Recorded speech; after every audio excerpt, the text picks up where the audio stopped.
পৃথিবীতে যে কত প্রকারের গাছ আছে, সেই গাছগুলি কিন্তু আমরা আসলে অনেকে দেখতে পাই না বা যা নামও জানি না। আমরা এই মেহেরপুরের বৃক্ষ মেলায় এসেছি, অনেক গাছ দেখলাম, অনেক গাছের সাথে পরিচিত হলাম। যারা নতুন প্রজন্ম আছি আমরা, এই গাছগুলি কিন্তু আমরা বাড়িতে নিয়ে খুব অল্প দামে কিনে লাগাতে পারি। বিদ্যামেলায় এসে একটা গাছ কিনতে অনেক ভালো লাগছে। আমি অনেক ধরনের মেলায় এসে গাছ দেখেছি। কি গাছ দেখলাম? আমের, বেগুনের, ফুলের, লিচুর, বেলের। আমি গাছ কিনবো। তার সাথে এসেছে। আমার আপুর কাছে। ওকে, থ্যাংক ইউ। এবং এই বছরের সুবর্ণ সুযোগ, এখানে জেলা প্রশাসন থেকে আয়োজনের ব্যবস্থা করেছে বৃক্ষরোপণের। সুতরাং এখানে বিভিন্ন ধরনের গাছ রয়েছে, আপনারা দেখতে পাচ্ছেন।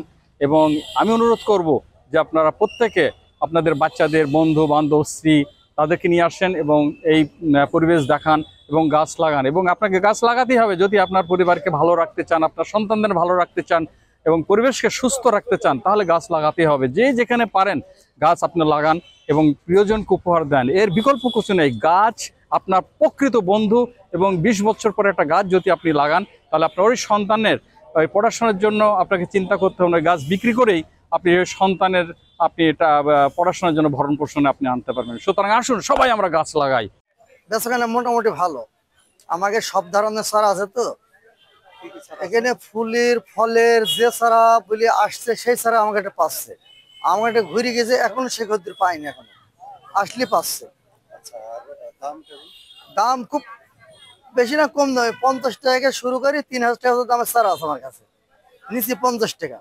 কমলা আছে, মালটা আছে, লেবু আছে, সিডলেস লেবু, বারিয়ান লেবু, পাকিস্তানি লেবু, এই লেবু জাতি আছে প্রায় 10 রকম আছে। আর ফুলের গাছ তো 100-র ওপর আইটেম আছে। কত ফুলের নাম বলাতে সম্ভব না। বিদেশি ফুল, সমস্ত বিদেশি ফুল আছে, অনেক কিছু আছে। বিদেশি কামিনী আছে, বিদেশি হাইব্রিড অনেক রকম জাতের ফুল আছে। একরকম ফুল না তো, ফুলের নাম করতে গেলে। ফলের গাছ অ্যাভোকাডো আছে, পার্সিমন আছে, রামমোডান আছে। মেলা আছে, এই মেলা 15 দিন 20 দিন হলে ভালো হয়। মেলা সারা নিয়ে আসি, রাইকি আবার ঘুরে যাও। অনেক সারা আসে আবার যায়। সারা রাইকি স্থায়ী একটা আম গাছ নিয়ে আইছি, দেখা যায় শেকড় হবে, পাতা ঝরবে, তারপরে আমের সারাটা বিক্রি শুরু হবে। আমাদের মেলা শুরু হয়েছে 27 তারিখ থেকে, 1 সপ্তাহ ব্যাপী। 2 আগস্ট আমাদের মেলা শেষ হবে।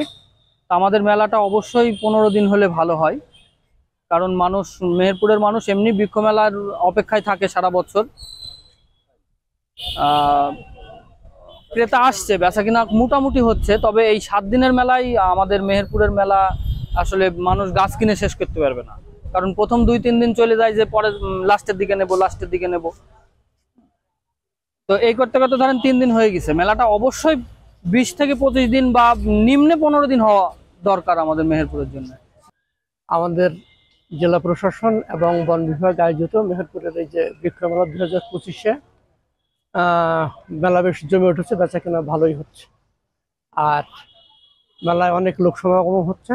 আর বিভিন্ন প্রজাতির, বিশেষ করে হলদ বনজ এবং বিভিন্ন রকম অর্নামেন্টাল এবং বিভিন্ন রকম একেবারে যেগুলা অপরিচিত চারা, এগুলো লোকজন দেখে খুব মুগ্ধ হচ্ছে এবং তারা কিনতে উৎসাহিত হচ্ছে। হ্যাঁ, দেশি বিদেশি বিভিন্ন জাতের চারা আছে।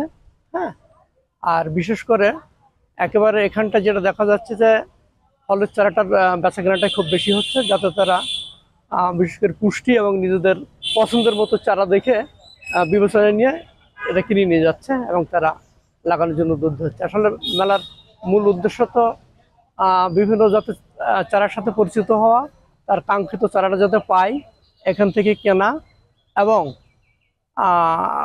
সেটা লাগিয়ে যাতে পরবর্তীতে তাদের আকাঙ্ক্ষা পূরণ করতে পারে, এই হচ্ছে মেলার উদ্দেশ্য। মেলার সময় আমাদের মেনলি হচ্ছে 1 সপ্তাহ, 2 আগস্ট পর্যন্ত। তবে এখানকার বেচা কেনাটা বেশি হচ্ছে। আর এখানকার নার্সারির মালিক যারা স্টল দিয়েছেন তাদের তাদের যে আরো বৃদ্ধি করলে যে ভালো হয় মেলার সময়টা, তো আমাদের এটা বিবেচনায় আছে।